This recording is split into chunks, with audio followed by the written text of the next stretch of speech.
les participants donc, sont en démonstration. Donc là, il n'y a plus l'affrontement, il y a une démonstration. C'est la même durée, donc pour les seniors, 5 minutes. 5 minutes le rouge, 5 minutes le bleu. Je passe devant donc 5, alors là, il y a 5 arbitres qui notent la démonstration en tenant compte de 10 points, rapidement, bien sûr. Le réalisme et l'efficacité de la démonstration. Et ensuite, le niveau des percussions, parce qu'il y en aura, le niveau des projections, donc l'équilibre, la vitesse d'exécution, et les techniques de soumission. Parce que j'en ai oublié une. Voilà, en gros. Donc ça se présente pareil, ils ont l'ensemble du tapis, à eux de gérer leur espace, ils ont 5 minutes pour démontrer. Donc nous on va pas faire la compétition pendant 5 minutes, hein. On va juste montrer quelques enchaînements de cette défense. On commence par tout ce qui est saisi, après on prendra quelques armes, que ce soit couteau et bâton. Donc sur les saisies classiques, bam, frappe, projection.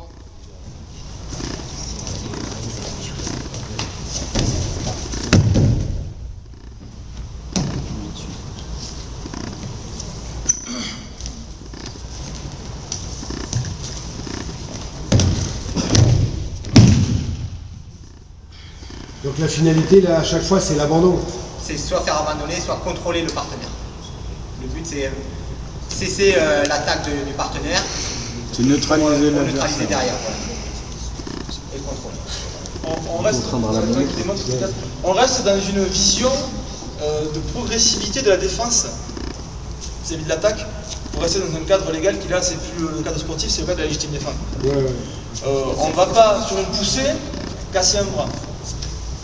Ou à se mater, enfin, je veux dire, il y a des moyens de projection, de se dégager, et de contrôle qui permettent d'arriver dans un cadre qui reste le cadre légal. Puisqu'après, il y a quand même une éthique sportive derrière.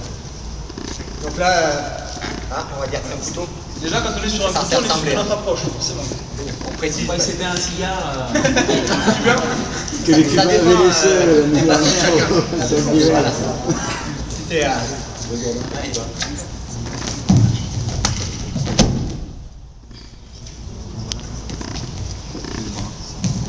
Donc après, quand on fait les démonstrations techniques, on arrête l'enchaînement là où on veut. Hein. Soit on va jusqu'à la soumission, technique de soumission, soit on s'arrête sur un point de contrôle, comme là.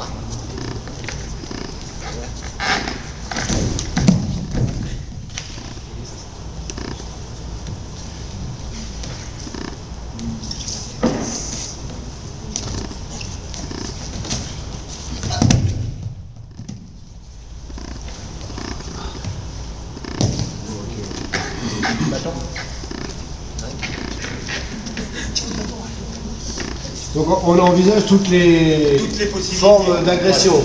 Couteau, bâton, Voilà, pistolet. On pourrait avoir autre chose. Hein.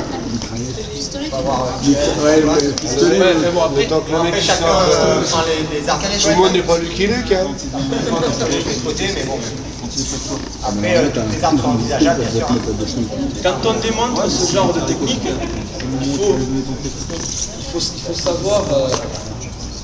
faut savoir que rien n'est infaillible, qu'il existe d'autres disciplines aussi, que nous c'est une forme qui existe parce qu'elle est historique.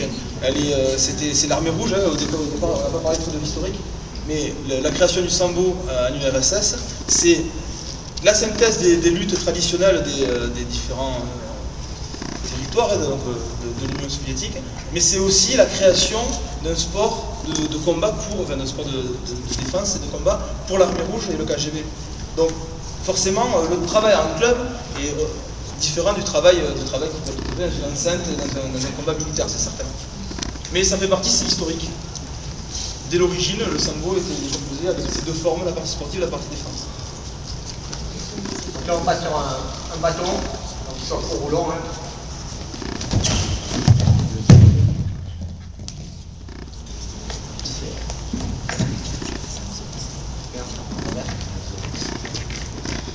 Donc forcément, on retrouve les projections, puisque c'est notre... et les contrôles, puisque c'est également le sens même de la discipline.